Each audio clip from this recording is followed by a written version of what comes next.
حسین تجھ پہ سلام،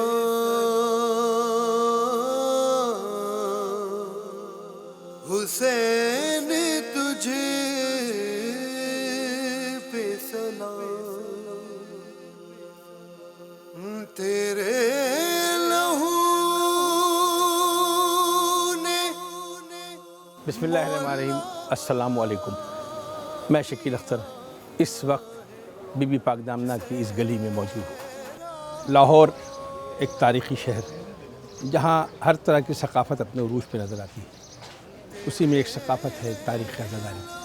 اس وقت ہم جس مقام پہ کھڑے ہیں وہ اس علاقے کی پہلی عزاداری اور پہلا مرکز ہے جسے بی بی پاک دامنہ کہتے ہیں۔ 67 ہجری میں ہندو راجہ راجکمار اس کا سپاہی، اس نے ایک منظر دیکھا کہ ٹیلے پہ کچھ بیبیاں موجود ہیں اور کچھ افراد ہیں جو 7 عورتیں اور 4 مردوں پہ منحصر ہے، 11 افراد پر مشتمل آتش پرست تھے، پوجا کرتے تھے۔ وہ آگ ٹھنڈی ہوئی اور مورتیاں گرنی شروع ہو گئی، منظر ٹھنڈا ہو گیا۔ تو جب انہوں نے منظر کو دیکھا تو بادشاہ نے کہا انہیں گرفتار کر کے لاؤ۔ راجکمار ان کے پاس پہنچا تو بی بی نے اپنا تعارف کرایا کہ میں مسلم بن عقیل کی زوجہ ہوں، میرا نام رقیہ بنت علی ہے، ہمارا سردار کربلا میں مارا گیا ہے اور ہمیں وہاں رہنے نہیں دیا جا رہا، لہذا ہم نے پردیس اختیار کیا ہے، ہم یہاں رہنا چاہتے ہیں، ہم تمہیں کوئی تکلیف نہیں دیں گے۔ اپنا پورا تعارف کرانے کے بعد راجکمار نے ہاتھ جوڑ کے کہا کہ آپ کو راجہ کے دربار تک جانا پڑے گا، وہاں پیشی ضروری ہے۔ بس یہ سننا تھا کہ بی بی نے ایک نگاہ غضبناک ڈالی، راجکمار لرز کے رہ گیا اور پھر آسمان کی طرف ایک نگاہ ڈالی اور اللہ سے التجا کی، اللہ سے دعا کی۔ جہاں وہ کھڑی تھی، جس مقام پہ ہم موجود ہیں، وہ زمین شگافتہ ہوئی اور یہ تمام ہستیاں، افراد اسی جگہ آسودہ خواب۔ اس کے بعد سے یہ مرکز عزاداری ہے، یعنی وہ مرکز جہاں سے عزاداری کا آغاز ہوا ہے۔ یہاں منت مرادوں کی قبولیت کے لوگ لاتے ہیں، اسے بی بی پاک دامنہ کہتے ہیں۔ بی بی حاج کے نام سے یہ مشہور ہے اور مختصر تاریخ یہ ہے کہ اس سرزمین پر اگر امام حسین علیہ السلام کا تذکرہ شروع ہوا ہے اسی جگہ سے، اور یہ سن 67 ہجری کا واقعہ ہے۔ اس کے بعد یہاں سے ہم آغاز کرنے کے بعد لاہور کے قدیمی علاقوں میں جائیں گے، پرانے علاقوں میں جائیں گے جہاں امام بارگاہیں ہیں۔ ہمارا آج کا موضوع ہے لاہور کی تاریخی امام بارگاہیں۔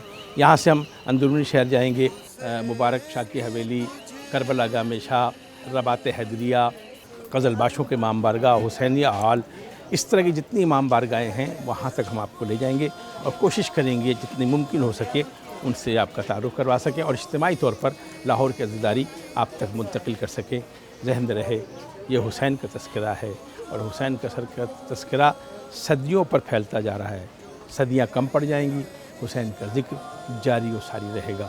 آج ہم جس مقام پہ کھڑے ہیں یہاں 67 ہجری میں عزاداری کا آغاز ہوا اور ایک معصومہ آسودہ خواب ہوئی اور اس سے سلسلہ دور تک چلا، اور اندرونی شہر میں کیسے عزاداری پہنچی، امام بارگاہیں کیسے بنی، حسین کا تذکرہ کیسے ہوتا ہے، یہ ہم آپ کو اپنے ساتھ لے جا کر ان جگہوں کی زیارت کریں گے۔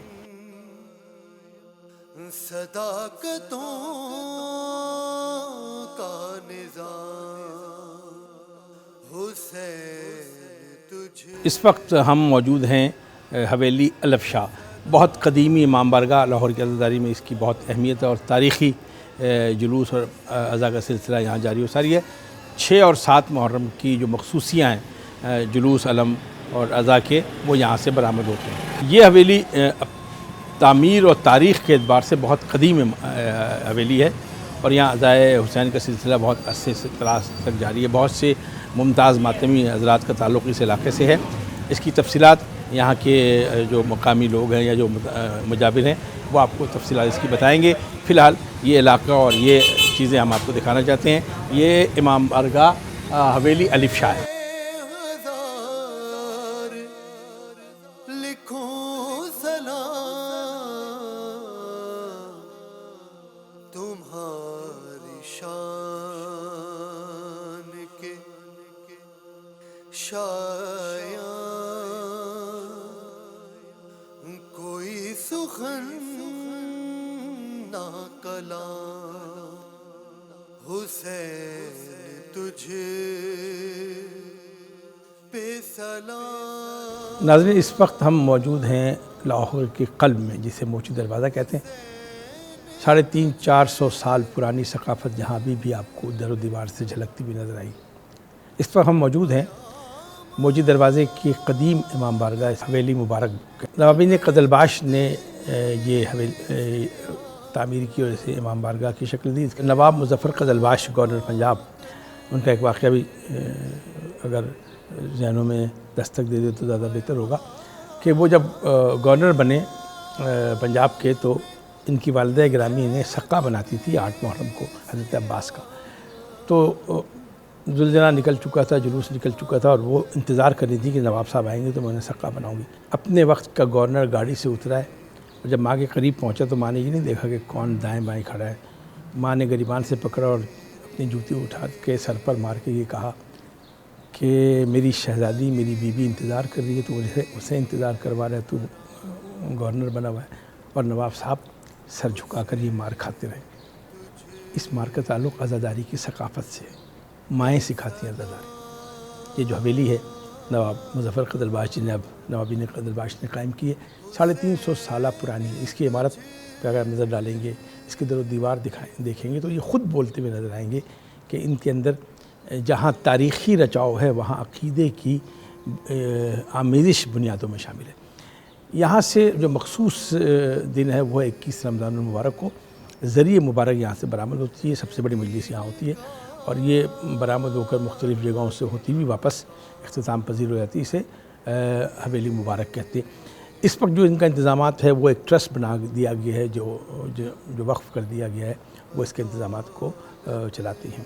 اور باقی تفصیلات یہاں کے جو اس وقت مجابری کر رہے ہیں ان سے ہم جب گفتگو کریں گے وہ آپ تک پہنچ جائیں گے. حسین تجھ پہ سلام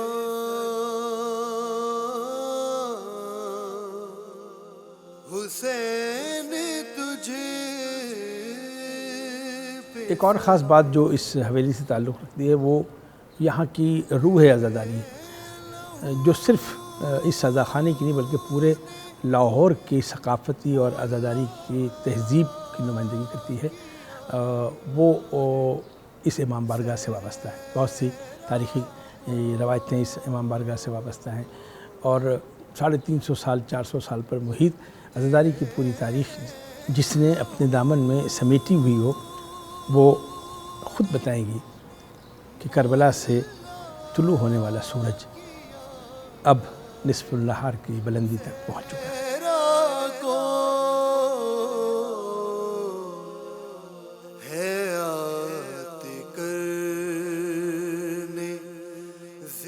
یہ تقریباً 350 سال پرانی حویلی ہے. یہاں پہ رنجیت سنگھ کی حکومت ہوتی تھی. اس وقت یہ رنجیت سنگھ کے انڈر تھی اور یہاں پہ کوہ نور ہیرا ہوتا تھا کسی وقت میں. جب یہ نوابوں کے پاس آئی تو اس کو امام بارگاہ میں تبدیل کر دیا گیا اور تقریباً 300 سال سے یہاں سے عزاداری کا سلسلہ جاری و ساری ہے. جو شہادت کی ایام ہوتے ہیں یہاں سے زیادت برآمد ہوتی ہے جو کربلا گام شاہ میں جا کر اختتام پذیر ہوتی ہے. حسین تجھ پہ سلام. ناظرین محترم، میں اس وقت مبارک حویلی سے باہر نکل رہا ہوں. مبارک حویلی کے ساتھ ہم آگے کی طرف جائیں گے تو وہاں 28 سفر کا جو حسینیہ ہال سے جو مجلس ہوتی ہے یا 28 سفر کا باب الحوائج، 25 رجب کا باب الحوائج سے تابوت نکلتا ہے اور 28 جو سفر ہے تابوت امام حسن وہ یہاں کا مرکزی جلوس ہے. وہ سب انہی موچی دروازے کے اندر ہے. اور اگر ہم عزاداری اور امام بارگاہوں کے حوالے سے بات کریں گے تو یہ وہ مرکز ہے جس سے ہم پوری لاہور کی عزاداری کی تاریخ کو مرتب کر سکتے ہیں. جو تیرا وعدہ تھا توحید سے وہ پورا ہوا ہے تیرے دم سے ہی. اس وقت ہم بارگاہ باب الحوائج سید حسنین رضا شاہ صفوی ان کے امام بارگاہ میں کھڑے ہیں اور یہ مشہور ہے بدھ کے حوالے سے امام بارگاہ. 1861 ہجری میں اس کی بنیاد رکھی گئی ہے اور یہ پرانا باب الحوائج ہے. اس کے بعد جو بنا اس کو باب مراد کہتے ہیں. یہاں کی مخصوصی یہ ہے کہ ہر بت کو یہاں امام موسیٰ کاظم علیہ السلام کے آپ جو یہاں رش دیکھ رہے ہیں وہ یہاں ایک مخصوص دن مخصوص ہے جو بت کا امام بارگاہ کہلاتا ہے. بہت سے شہروں میں امام موسیٰ کاظم کے حوالے سے 24 رجب کو یعنی شب شہادت امام موسیٰ کاظم یہاں سے جلوس نکلتا ہے. یہااں بنیادی عزاداری ہوتی ہے اور ایام عزا کی دیگر مجالس بھی یہاں منعقد ہوتی ہے. یہ عمارت نئی عمارت ہے اور پرانی 1861 کی جو عمارت ہے اس کو اب نئے انداز سے کہا گیا ہے اور یہ امام موسیٰ کاظم علیہ السلام کی ذریعہ اقدس ہے جہاں لوگ زیارت کر رہے ہیں. لکھوں سلام یہ وہ تابوت ہے امام موسیٰ کاظم علیہ السلام کا جو 24 رجب کو یہاں سے برآمد ہوتا ہے اور یہاں پہ رکھا جاتا ہے. اس حوالے سے اسے بت کا امام بارگاہ یعنی امام موسیٰ کاظم علیہ السلام کی یہاں منت کے مرادیں پوری ہوتی ہیں اور خواتین اور دور دراز سے لوگ یہاں پر آتے ہیں اپنی حاجات پوری کرنے کے لیے. اس لیے امام موسیٰ کاظم کا لقب ہے باب الحوائج، لہٰذا یہ درگاہ باب الحوائج کہلاتی ہے. 1861 میں اس کو تعمیر کیا میجر ریٹائرڈ سید حسنین رضا صفوی. اسے امام بارگاہ صفوی بھی کہتے ہیں اور یہ قدیم باب الحوائج ہے. مجرائے خلق میں ان آنکھوں نے کیا کیا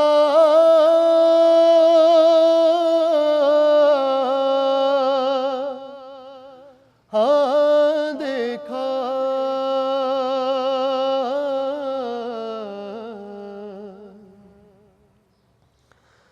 پر کہیں سے پیمبر سانا آقا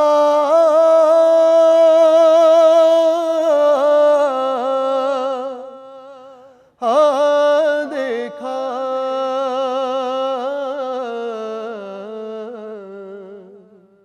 ناظرین کرام، لاہور کے قدیمی امام بارگاہوں کے سلسلے میں ہم موجود دروازے میں داخل ہو کے آپ کو ان تمام امام بارگاہوں کے بارے میں بتا چکے ہیں جو قدیمی امام بارگاہ ہیں. ویسے اگر تاریخ دیکھی جائے تو اس وقت لاہور میں کم و بیش 700 سے زیادہ امام بارگاہ ہیں جن میں قدیم و جدید ساری ملا کر، تو اس کا ایک اجمالی خاکہ آپ کو بتایا جا سکتا ہے. میں نے ان قدیمی امام بارگاہوں کو فوکس کر رہا ہوں جو ترتیب میں سب سے زیادہ قدیم 1963 میں سے قائم، اور یہاں جو امام بارگاہ ہے اس کا نام ہے امام بارگاہ باب الحوائج. باب الحوائج لقب ہے حضرت امام موسیٰ کاظم علیہ السلام کا، اور 25 رجب چونکہ ان کی شہادت کا دن ہے لہٰذا اس مخصوصی دن پہ یہ تابوت امام موسیٰ کاظم علیہ السلام یہاں سے برآمد ہوتا ہے.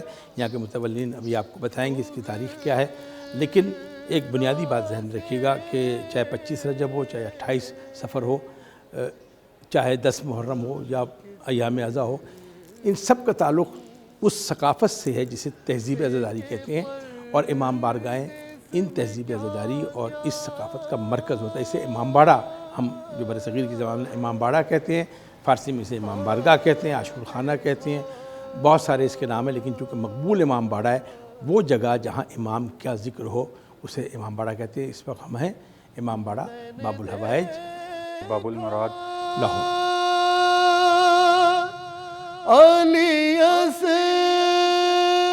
بیسیکلی 2003 میں یہ امام بارگاہ باب الحوائج باب المراد کے نام سے تعمیر کیا گیا. اس کی ہسٹری 60 سالہ پرانی ہے اور اس میں 25 رجب کو یہ مرکزی زیارت برآمد ہوتی ہے جو کہ اپنے راستوں سے کشت کرتی ہوئی اسی امام بارگاہ میں اختتام پذیر ہوتی ہے، جو کہ یہ لائسنسی زیارت ہے.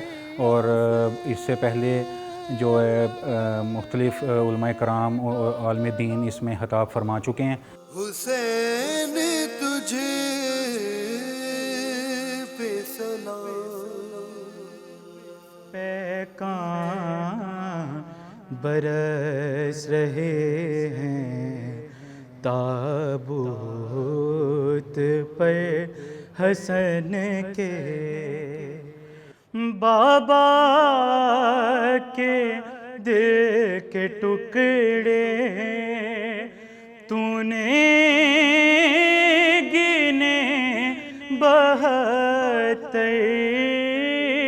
بابا کے دل کے ٹکڑے تو نے گنے 72 ٹکڑے ہزار ہوں گے قاسم تیرے بدن کے. ناظرین محترم، اس وقت ہم موچی دروازے لاہور میں ایک اور قدیم امام بارگاہ کے اندر موجود ہیں. اسے حسینیہ ہال کہتے ہیں. اس کی تاریخ یہاں کے بانی آپ کو بیان کریں گے. یہ امام بارگاہ 1927 میں قائم ہوا. حسینیہ ہال اس کا نام ہے. موچی دروازے کی تاریخ عزاداری لاہور میں اس کو بہت بنیادی حیثیت حاصل ہے. 1927 میں یہ قائم ہوا اور 1927 سے مسلسل یہاں عزاداری کا سلسلہ جاری و ساری ہے. یہاں کی جو سب سے اہم اور خاص بات یہ ہے کہ پورے لاہور کی تہذیب عزاداری میں سے اگر یہ حصہ نکال دیا جائے تو آدھی رہ جائے گی. یہ اتنی اہم ہے. اس کی اہمیت کا اندازہ اس بات سے لگائیے کہ ایام عزا جب پہلی محرم سے شروع ہو کر 9-8 ربیع الاول ختم ہوتے ہیں تو درمیان میں یعنی آخری ایام میں 28 صفر آتی ہے. یہاں امام حسن علیہ السلام کے شہادت کے حوالے سے یہ تابوت یہاں سے برآمد ہوتا ہے. برآمد ہو کر باب حسن ایک یہیں ہم ابھی وہاں جائیں گے. وہاں ایک امام بارگاہ ہے. وہاں اس پہ چادر ڈالی جاتی ہے اور پھر وہاں سے اس کو دوبارہ واپس لا کر اس کے جلوس اختتام پذیر ہوتا ہے. یہاں کی تاریخ کیا ہے اور یہاں کی تفصیلات کیا ہے یہاں کے بانی آپ کو تفصیل سے بتائیں گے. اس بارگاہ کی بنیاد جو ہے میرے دادا علامہ مرزا احمد علی اور ان کے ساتھی جس میں صادق علی عثمانی صاحب، حکیم غلام حسین صاحب اور محرم علی شاہ صاحب، انہوں نے مل کے 1927 میں رکھی. اور پہلی ہی مجلس امام حسن علیہ السلام کی، چونکہ میرے دادا کا شمار ایک جید علماء میں اور ایک CSP آفیسر ہونے کی حیثیت سے انہوں نے تھیم جو امام بارگاہ کی اور جلوس کی جو تھیم رکھی گئی وہ یہ تھی گھر سے گھر تک. حسین تجھے پہ سلام جو تیرا وعدہ تھا. موچی دروازے کا ایک اور اہم اور قدیم امام بارگاہ رباط حیدریہ خواجہ سکندر ان کے بانی ہیں. 1927 میں اس امام بارگاہ کی بنیاد رکھی گئی. 2001 میں اس کی تعمیر نو ہوئی ہے. اس خانوادے کے قاسم ہمارے ساتھ ہیں. ہم آپ کو اس امام بارگاہ کی زیارت کرواتے ہیں. پورا ہوا ہے تیرے دم سے ہی قائم صداقتوں کا نظام. حسین تجھے پہ سلام حسین تجھے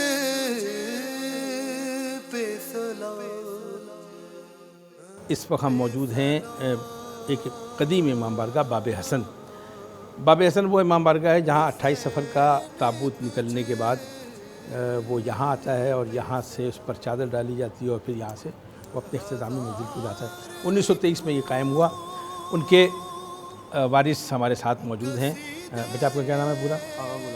آغا غلام علی. ان سے پوچھتے ہیں کہ ان کے حافظے میں کتنی تاریخ موجود. یہ بتاؤ کہ یہ امام بارگاہ کب بنا؟ تمہارے باپ دادا آبا و اجداد کا کیا نام ہے؟ یہ میرے پردادا آغا محمد علی خان نے اور آغا غلام علی خان نے 1923 میں اس کی بنیاد رکھی امام بارگاہ. آغا غلام علی متولی، آغا غلام علی خان، محمد علی خان کے نام سے امام بارگاہ باب حسن مشہور. حسین تجھے پہ سلام. یہاں عزاداری تو ہمارے بزرگوں سے بھی پہلے کی شروع ہے، اس لیے اس کو مرکز کہا جاتا ہے. 250-300 سال کے لگ بھگ یہ عرصہ ہے. یکم محرم یعنی شب محرم جو ہوتی تھی بچوں کا ماتم برپا ہوتا تھا، جو کہ آج پوری دنیا میں یہی رواج ہے. پھر مجالس عشرہ محرم الحرام جو نثار حویلی میں ہوتا تھا وہ شروع ہوتا تھا، اور اس کے اطراف میں جتنے بارگاہیں ہیں اس میں عشرہ محرم الحرام ہوتا تھا. جو مین ہے زیارت شبیہ ذوالجناح نثار حویلی سے برآمد ہوتا تھا شب عاشور. اور یہ ایک ایسا ٹریڈیشن ہے جس کو دیکھنے کے لیے دنیا پاکستان اور پاکستان سے باہر سے بھی آتی ہے. عاشور اور خصوصاً 28 صفر. سن 61 ہجری کو ریگزار کربلا پر نواسۂ رسول حضرت امام حسین علیہ السلام اور انصار حسین علیہ السلام نے جو بے مثال قربانی پیش کی اور اپنا گھر بار لٹا کر دین اسلام اور شریعت محمدی کو بچایا، قیامت تک اب اس کا ذکر دنیا کے ہر گوشے میں ہوگا. اس لیے کہ اللہ کا وعدہ ہے تم میرا ذکر کرو میں تمہارا ذکر کروں. ذکر حسین اللہ کا وعدہ ہے، اسے ہر حال میں پورا ہونا ہے. دنیا کے ہر خطے میں ذکر امام حسین کے لیے جس جگہ کو مختص کیا گیا اس کے مختلف نام ہیں. کہیں اسے امام بارگاہ کہتے ہیں، کہیں اسے امام باڑہ کہتے ہیں، کہیں اسے عاشور خانہ کہتے ہیں. گریہ کرنے کی ایک جگہ کو امام باڑہ کہتے ہیں، یہاں جہاں امام کا ذکر ہوتا ہے، کربلا کے لوگوں کو خراج عقیدت پیش کیا جاتا ہے اور کربلا کے شہداء کی یاد میں آنسو بہائے جاتے ہیں. اس کے بعد وہ چیزیں جو ہماری برصغیر کی تہذیب ہے جس میں زیورات عزاداری ہیں، ذوالجناح، شبیہ ذوالجناح، شبیہ تابوت، تعزیہ، علم، یہ جلوسوں کی صورت میں نکلتا ہے. پورے پاکستان، پوری دنیا میں یہ روایت ہے کہ امام حسین علیہ السلام کے گھوڑے کی شبی، تابوت، علم، یہ سب جلوس کا حصہ ہوتے ہیں. سینہ زن اور نوحہ خان حضرات امام حسین علیہ السلام کو پرسہ دیتے ہوئے موسموں کی سختی سے بے نیاز سڑکوں پر حسین کا جلوس نکالتے ہیں. اور اس جلوس کا کمال یہ ہے کہ 1400 سال گزر جانے کے بعد دنیا کا کوئی آدمی ایسا نہیں ہے جو نہیں جانتا ہو کہ مارکہ حق و باطل کسے کہتے ہیں، کون حق پہ تھا اور کون باطل پہ تھا. حسین کی قربانی نے کیا کمال دکھایا. یہ کہہ کے ڈوب گیا آفتاب عاشورہ، رہے حسین کی تا حشر روشنی باقی. کرب و بلا میں عصر کے سورج کے ساتھ ساتھ تاج یزید ڈوب رہا تھا فرات میں. جوش نے کہا تھا کہ انسان کو بیدار تو ہونے دو، انسان کو بیدار تو ہو لینے دو، ہر قوم پکارے گی ہمارے حسین. جو ہر طرف سے حسین حسین کی صدا آ رہی ہے، اس کا مطلب ہے انسان بیدار ہوتا جا رہا ہے. اور جو انسان بیدار ہوتا جائے گا یا حسین کی صدا میں اور اضافہ ہوتا جائے گا. اور اللہ جانے روز قیامت سے منسلک ہوتے ہوئے صرف زمین پر ایک ہی صدا رہ جائے گی، اور وہ ہائے حسین یا حسین. تمہاری شان کے شایان کوئی سخن نہ کلام. حسین تجھے پہ سلام.